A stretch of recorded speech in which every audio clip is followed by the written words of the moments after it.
Magandang araw po at maraming salamat sa mga tumatangkilik at nanonood ng YouTube channel ni Maestro Honorio at ng mga YouTube video na kanyang ina-upload.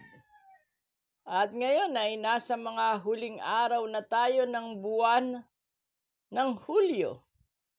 At papasok na tayo sa mga unang araw ng buwan ng Agosto. At siyempre pa, tulad ng dati, matatanggap nyo na naman ang inyong libre at walang bayad na weekly horoscope. Siyempre pa, 2-in-1. Nalaman nyo na ang inyong kapalaran. Sa linggong ito, ay maaari nyo pang basahin ang isang nobela na hinango sa mga aklat ni Maestro Honorio. Actually ay nagsulat na tayo ng unang aklat, Ang Sikreto ng Iyong Kapalaran. Ikalawang aklat, Ang Sikreto ng Iyong Kapalaran. Ikatlong aklat, Ang Sikreto ng Iyong Kapalaran.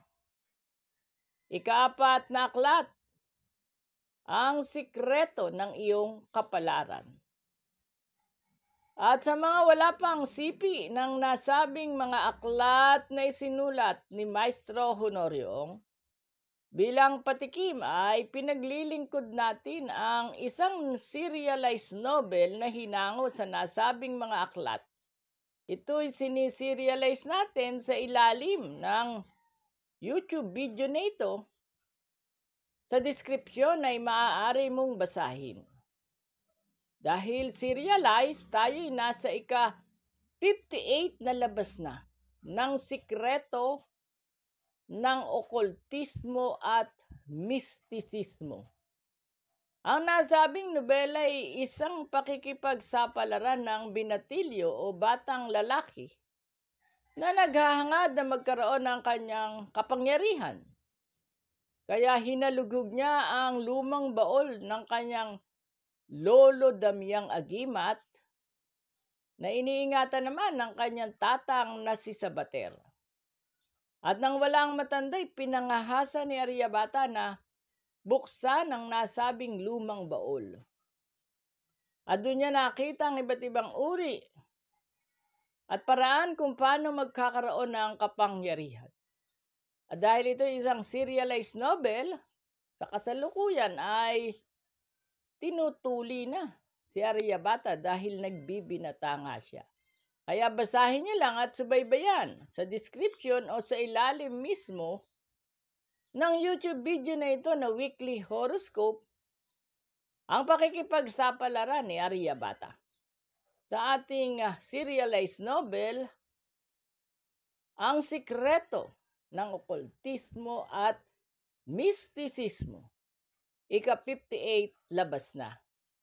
At sa mga hindi nakabasa ng unang labas, ikalawang labas, ikatlong labas at mga nakaraang labas ng serialized novel na Ang Sikreto ng Okultismo at Mistisismo ay maaari nilang balikan ang mga nakaraang weekly horoscope upang pagduktong-duktongin at nang malasahan nyo naman at matikman ang isang kakaibang nobela na hinango sa mga aklat ni Maestro Honorio. At ngayon ay matatanggap nyo na ang inyong libre at walang bayad na weekly horoscope upang malaman ninyo ang inyong kapalaran hinggil sa sex,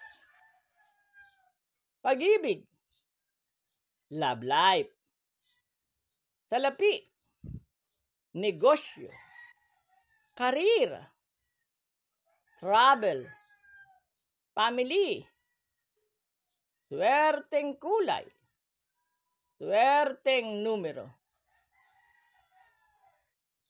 At marami pang swerteng darating sa inyo sa linggong ito. sa unang mga araw ng buwan ng Agosto. Kaya nood na! Weekly Horoscope, July 27 to August 2, 2025. Aris, silang isinilang mula ika-21 ng Marso hanggang ika-19 ng Abril. Sa linggong ito, habang bumubuti ang lagay ng panahon, hamang-hamangha, bigla kang bebendisyonan ng langit. Maraming magagandang mga biyaya ang biglang mapapasayo na may kaugnayan sa makapal na halaga ng salapi.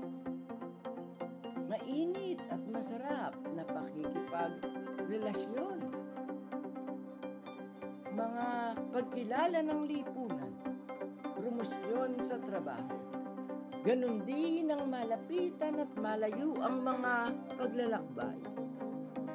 Kasabay nito, itinakda na rin ng langit na ang sinumang kukontra sa iyo ay magtatamo ng kabiguan.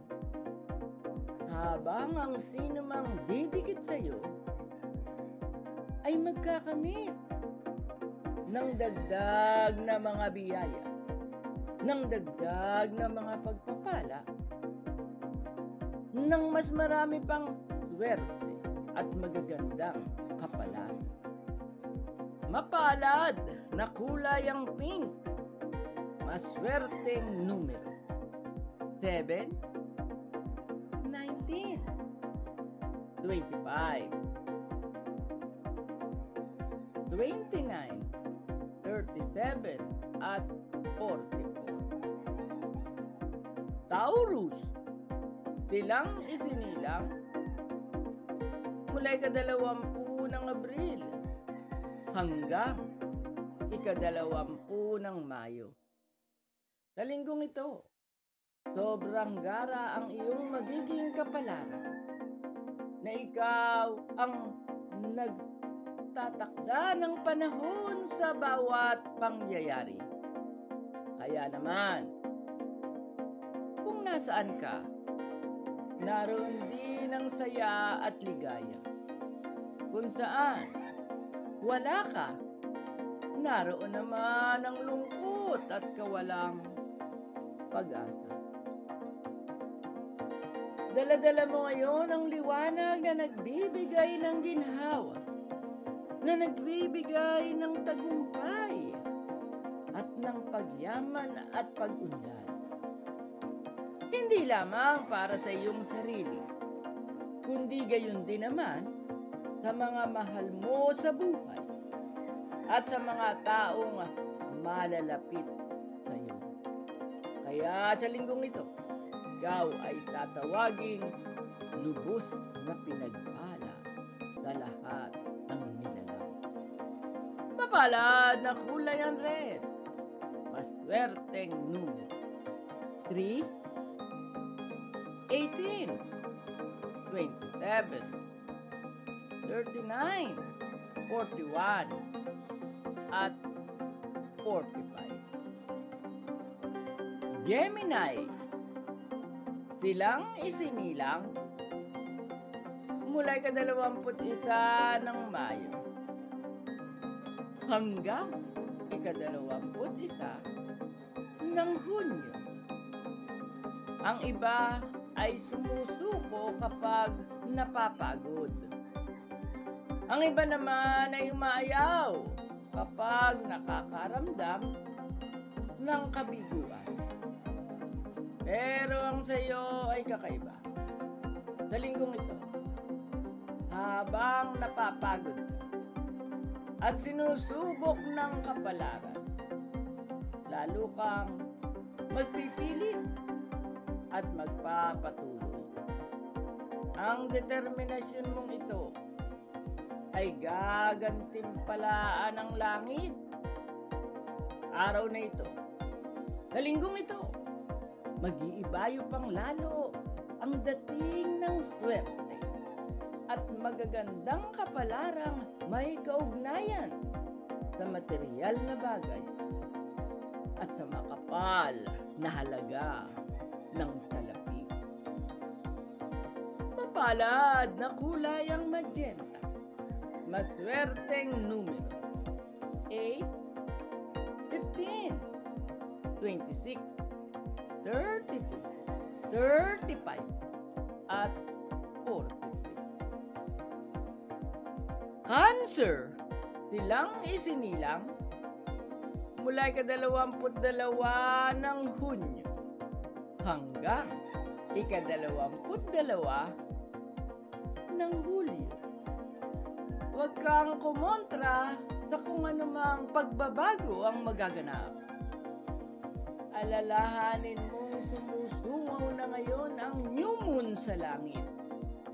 Ang new moon ay nagsasabing sa mundong ito na ating ginagalawan. Maraming biglaan at mabilisang mga pagbabago ang nagaganap. Kaya naman, sa linggong ito, magbabago na ang takbo ng iyong kapala. Magbabago na ang takbo ng iyong karira at kalagayan sa buhay. Kaya naman, nasa sa iyo na ngayong lagi kung huhusayan o gagalingan mo pa.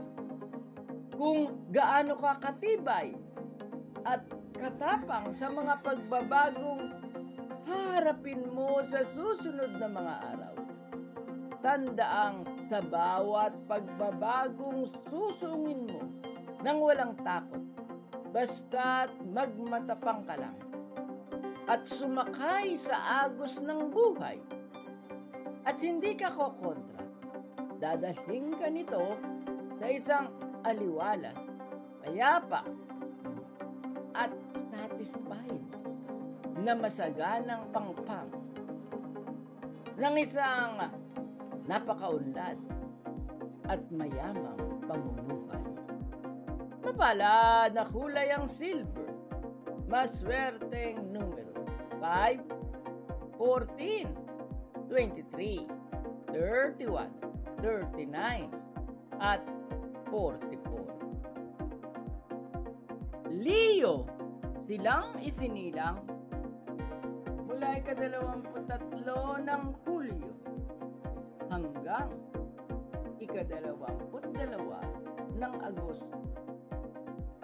Kung nangangarap ka at kung ano man ang pangarap mo sa linggong ito, simulan mo na ngayong ipatupad.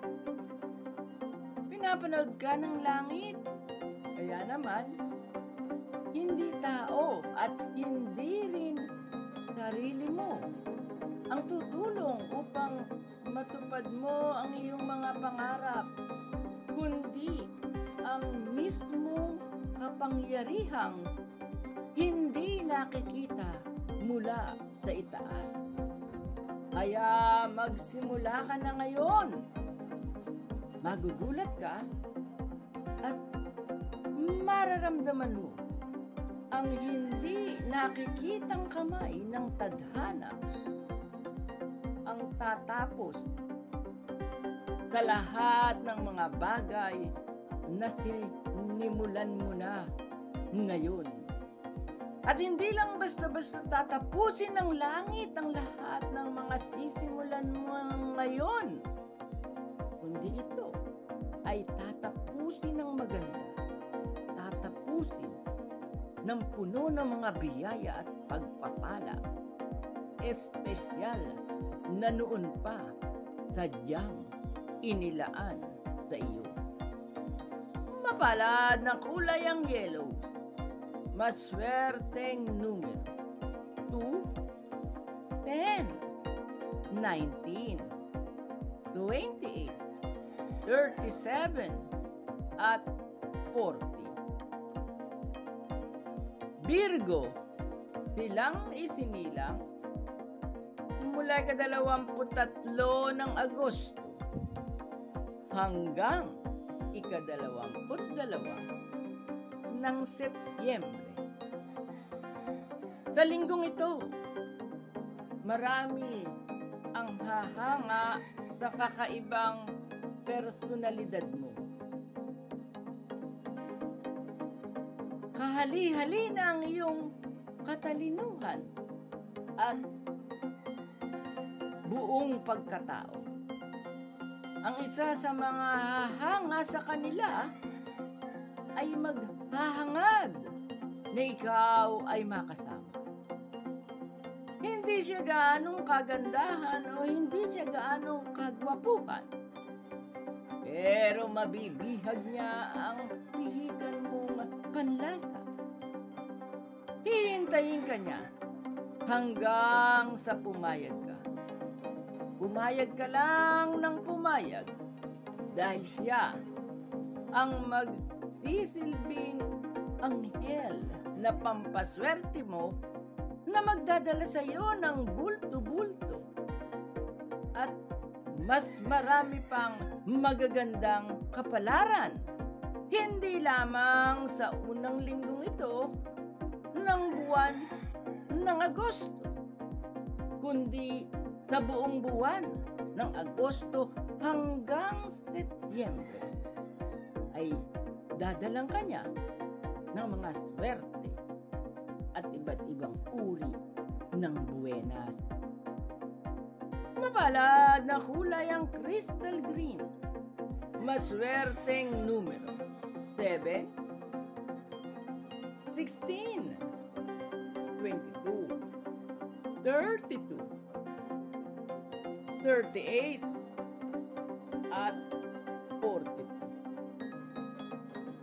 Libra, silang isinilang mula ika-23 ng Setyembre hanggang ika-23 ng Oktubre.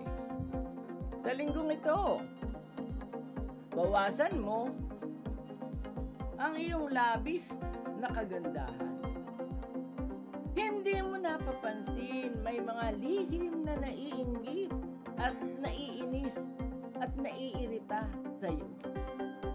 Kaya lang, kahit bawasan mo pa ang iyong ganda, lulutang at lulutang pa rin sa iyong personalidad ang malakas mong karisma. Kaya wala talaga silang magagawa. Hanggang sa manggalaiti na lang sila sa inggit, habang ikaw naman ay patuloy na gaganda. Habang ikaw naman ay patuloy na suswertihin at lalo pang pagpapalain ng langit. Dahil ang iyong likas na ganda ay patuloy din at walang pigil na aakit ng swerte at ng mas marami pang magagandang kapalarang may kaugnayan sa romansa, sa makapal na halaga ng salapi na halos hindi maubos-ubos habang ito'y iyong binibilang, at sa dagdag pang mga material na mga bagay. Mapalad na kulay ang blue.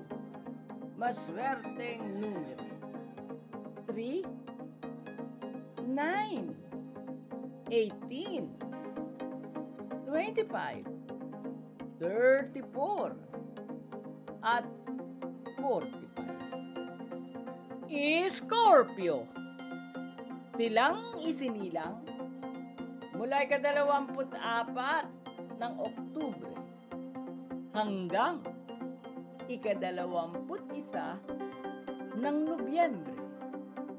Sa linggong ito, hindi lang material na tulong ang ipagkakaloob sa iyo ng nasa itaas. Pagkakalooban ka rin ng karangalan at pagsikat. Kaya sa mga sandaling ito, basta't iwasan mo lang ang intriga, ang chismis, ang pagiging dominante, ang mga siraan at pataasan ng ere at ang mga kayabangan. Makikita mo, isa-isa nang mawawala ang iyong mga suliranin at mapapalitan ng napakaraming blessings, ng napakaraming swerte at magagandang kapalaran na halos hindi mo pa nararanasan sa tanang buhay mo, na isa-isa nang magsisidatingan ngayon sa iyong harapan. Mapalad na kulay ang burgundy, maswerteng numero 5, 12, 15, 27, 33, at 42. Sagittarius, silang isinilang mula ika-22 ng Nobyembre hanggang ika-21 ng Disyembre. Sa linggong ito, mapapaisip ka at maiisip mo para bang kung minsan mamumuni-muni mong tila mas masarap pa ang simpleng buhay lamang. Yung bang hindi gaanong mayaman at hindi rin gaanong mahirap. Ngunit hindi ganun ang idinisenyo sa iyo ng langit. Sa madaling salita, wala sa dalawang itong magiging buhay mo dahil itinakda ka para mamuhay ng sagana, para mamuhay ng sikat, at para mamuhay ng marangal, at para mamuhay ng mayaman na sa kasalukuyang panahon ay unti-unti at malapit nang mangyari sa buhay mo, sa ayaw at sa gusto mo. Basta ang mahalaga, huwag ka lang maiinip, huwag ka lang aangal sa itinakda sa iyo ng langit. Ipatupad mo ang kasabihang just go with the flow. At sa bandang huli, sobrang yaman at limpak-limpak na salapi ang aanihin mo. Mapalad na kulay ang violet, maswerteng numero 6, 11, 21, 36, 39, at 45. Capricorn, silang isinilang mula ika-22 ng Disyembre hanggang ika-19 ng Enero. Sa linggong ito, lalo na sa mga huling araw ng buwan ng Hulyo at sa mga unang araw ng pasok ng buwan ng Agosto, sobrang bilis ang itatalang pag-unlad ng iyong kabuhayan. Kaya iiwanan mo ng milya-milya ang iyong mga kasabayan at ang iyong mga karibal at kakumpetensya dahil ang langit mismo ang kikilos para maabot mo na ang lahat ng matatayog mong mga pangarap.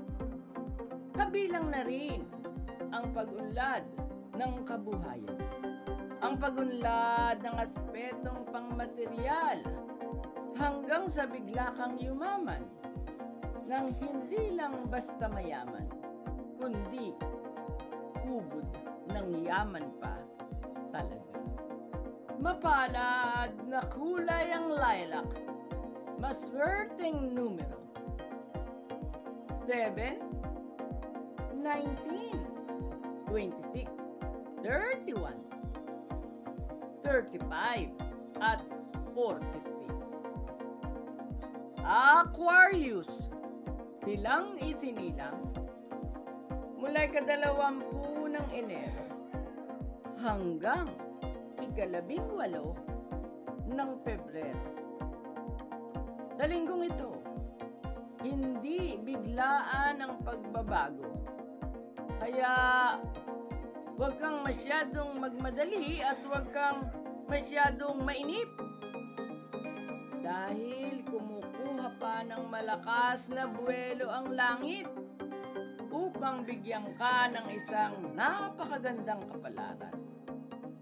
Matapos ang malakas na buwelo, parang bagyo at parang Fujiwara effect ang lahat ng malalaki at malapitan at pati na rin ang mga malayuang mga tagumpay, mga swerte, mga buenas at iba't ibang uri ng magagandang kapalaran ay mahihigop at maglalapit ang pila-pila at isa-isa. Sobrang dami talaga at ito ay darating ng mabilis sa iyong harapan. Mapalad na kulay ang lavender. Maswerteng numero 4, 13, 17, 28, 34, at 42. Pisces, silang isinilang mula 19 ng Pebrero hanggang 20 ng Marso. Sa linggong ito, huwag na huwag kang patatalo sa kalungkutan dahil kapag masaya ka, ang mga magagandang kapalaran ay kusang maglalapitan sa iyo. Kaya mamasyal ka, kumain ka ng masasarap at ng paborito mong pagkain. At pwede ring makipagkwentuhan ka sa mga kaibigan mong mahilig sa chismis at mahilig magmarites. Kapag ganyan ka, babanjing-banjing lang at likas na masayahin. At natutuwang pagpiestahan ang buhay ng iba. Habang masaya ka, tandaan mo, marami pang mga swerte at magagandang kapalaran ang kusang darating at ipagkakaloob sa iyo ng langit. Hindi lamang sa mga unang araw na to ng buwan ng Agosto. Sa halip ang iyong swerte ay magtutuloy-tuloy hanggang sa last quarter ng taong 2025. Mapalad na kulay ang gray. Maswerteng numero 7, 16, 25, 27, 37, at 44. Maraming salamat po sa nanood ng Weekly Horoscope. At kapag wala kayong magawa ay iniimbitahan ko kayong panoorin ang iba pang playlist sa YouTube channel na ito ni Maestro Honorio. Nandyan ang guhit o swerteng guhit ng palad. Matutuklasan nyo ang paraan ng pagbabasa ng guhit ng palad at ano ang mga palatandaan ng palad na yayaman. Panoorin nyo ang ating swerteng guhit ng palad. Bukod sa playlist na swerteng guhit ng palad, meron din tayong playlist na swerteng numerology. Sa pamamagitan ng pagtuklas at pag-alam ng inyong birth date at destiny number, malalaman mo ang iyong kapalaran. At syempre pa, ano-anong birth date ang yayaman ay inanalisa rin natin sa nasabing playlist na swerteng numerology. At meron din tayong playlist na swerteng handwriting and signature analysis. Sa pagbabago ng iyong lagda at sulat kamay, mababago mo at mapagaganda mo ang iyong kapalaran. Paano mo gagawin yan? Ay itinuro natin sa playlist na swerteng handwriting and signature analysis. At sa mga mahilig managinip, Meron din tayong playlist na ang swerteng panaginip at mga lihim ng inyong panaginip. Nang interpretasyon ay binase natin sa psychologist na si Carl Jung at Simon Freud. Kaya ang pag-interpret ng ating swerteng panaginip at mga lihim ng inyong panaginip ay scientific. Kaya't pasyalan nyo ang nasabing playlist sa YouTube channel na ito ni Maestro Honorio. At meron din tayong playlist na swerteng punsoy tips. Para wag na kayong bumayad ng malaking halaga sa pagpupunsoy ng inyong bahay, ng inyong bakuran o ng inyong business site. Panoorin nyo ang ating swerteng punsoy tips kung saan ay tinuro natin ang mga basic principle sa pagpupunsoy. At sa mga mahilig sa horoscope, mayroon din tayong swerteng horoscope kung saan inalalisa natin ang kapalaran, Aris, hanggang Pisces sa malalimang diskarte upang malaman mo ang mga dapat gawin kung paano mas madaling magtagumpay at lumigaya. Ang 12 zodiac sign, Aris hanggang Pisces. At meron din tayong playlist, bagong-bago lang, ay ang Prediction 2025. Para malaman mo ang magiging kapalaran ng 12 animal sign sa taong ito ng 2025.